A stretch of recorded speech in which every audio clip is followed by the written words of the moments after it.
Hey, welcome to Barbershop Clips. This is a channel where you get to see really cool moments from the barbershop. I know the episodes are really long, but you can come here and enjoy really cool moments in short time as well. I hope you enjoy. So the primer on starting an airline. Yes. That We'll come to that. Yeah. that'll be the shortest answer. It's very, very simple actually. How do you do it? Right? Of course, it starts off like any other business. You genuinely believe that there is a market opportunity. I say this to every founder that I can think of, that if there is no gap in the market, if you haven't been able to identify a particular need that is not being made, don't start it. I mean, it's not about creating a valuation. It's not about calling yourself a founder. It's not about those bragging rights. It's actually being able to say, here is a problem that needs to be solved. Correct. If you cannot find that problem, don't start it because you're bound to fail, right? I mean, that is a guarantee of failure, that if you haven't been able to identify what is the need that you're trying to solve. In our case, in a country like India, the US has 330 million people. I think it's close to 10,000 airplanes. So how many airports? Actually, I should find out. I can't remember, but it'll be like literally hundreds of airports. Yeah. I think US might actually be 1,000 airports. Yeah. I mean, Can you find out how many airports in the US have? 14,000 Commercial airports? Yeah. That is crazy. So India today has 147. And what was that number 10 years back? And 10 years back was 75. To have doubled it basically. Yeah. And in the next 2 years, it will become 250. Right. 250 and 14,000. 15,000, yeah. Right. Airports. 500, give or take 500 airplanes and 10,000 airplanes. 1.4 billion people, 330 million. Yeah. Right. Southwest Airlines is a low-cost carrier. It's not the country's largest airline in the US. Has close to 1,000 airplanes, give or take. Right. And all narrow-body airplanes. So not ATRs or turboprops and things like that. So the demand-supply gap is just that huge. So there is a need. The DGCA provides a procedure on the basis of which you fill up a form. There are some conditions given that you have to have some minimum amount of capital, a business plan, blah, blah, blah. And you apply for what's called an initial NOC, right? Which is a no objection certificate. So they'll examine it, that you have the capital, you have the... And how much capital is this really? Long time back, it used to be like 30 crores, 20 years ago. Now it's a little bit more, but it's not it's not like $1 billion.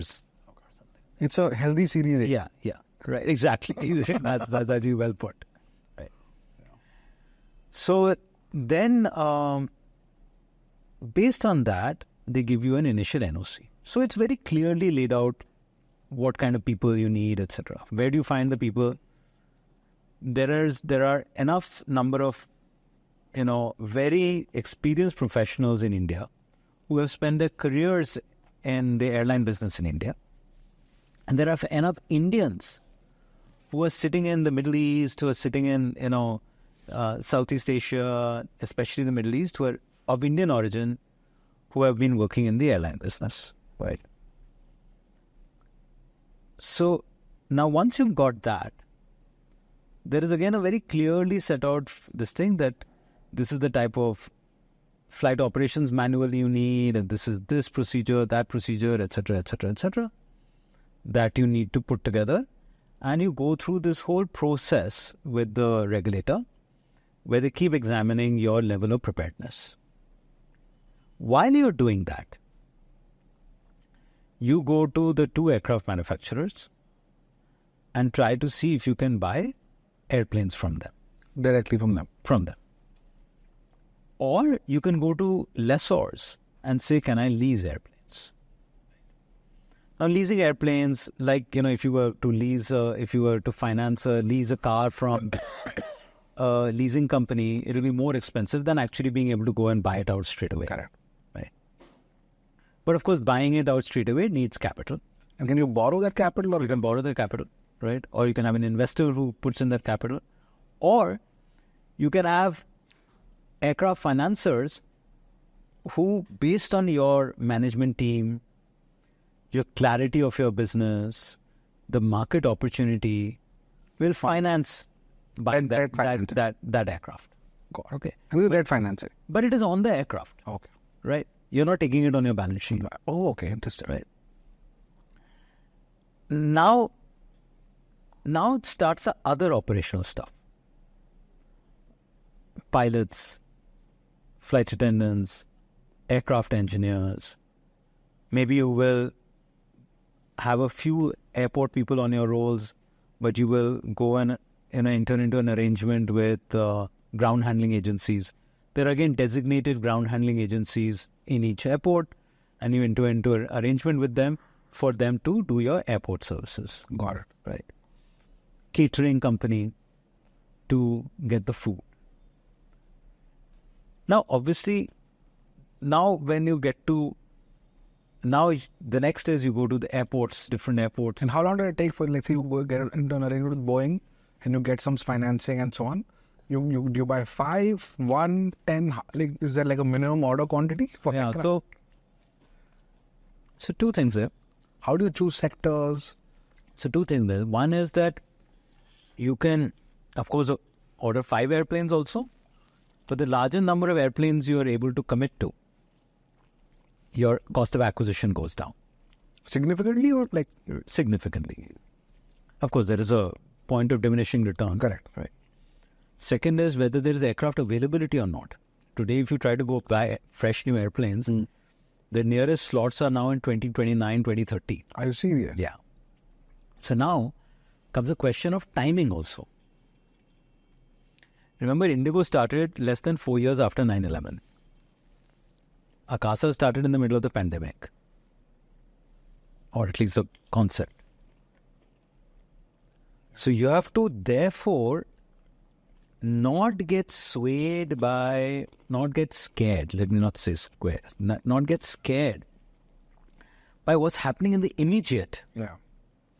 But look at the long-term opportunity, because this is a 15, 20-year business. Correct. You know, a lot of people say, "Arey yaar, the business is great, yaar. After the pandemic, people are like, there is revenge travel." That means nothing. That revenge travel will go away after 4 months, 6 months, 1 year. You're building a business for the next 20 years. So do you genuinely believe The opportunity. in the opportunity? Right. Today, if couple who you will speak to is saying, am I going to put up a hotel in Thimphu? Or am I going to put up a hotel in Mangalore?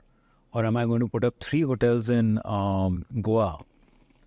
He's not saying what is the traffic this season. Yeah. He's looking at the next several years and saying, you know what? Hey, I haven't been to his property, but this property that he's got next to the Arabian Sea in Mangalore, it's right on the ocean. Yeah. And he's figured it out that nobody has gone to that area. Yeah. Right? Or, again, I've seen these pictures of his hotel in Thimphu in Bhutan. He's figured it out that for the next several years, as Indian travelers begin to, spend, so likewise over here also, you are betting on that long-term opportunity. Yeah. Likewise, aircraft manufacturers also are going to see, is there a long-term opportunity? Because they can sell to America, Yeah. they can sell to Thailand, they can sell to some African country, they can sell to South America. Why would they come and sell to India? Correct. Because they see that this is the fastest growing aviation market in the world. It will become the third largest, second largest aviation market in the world over the next 15, 20 years. So if I don't get in now, the other guy will.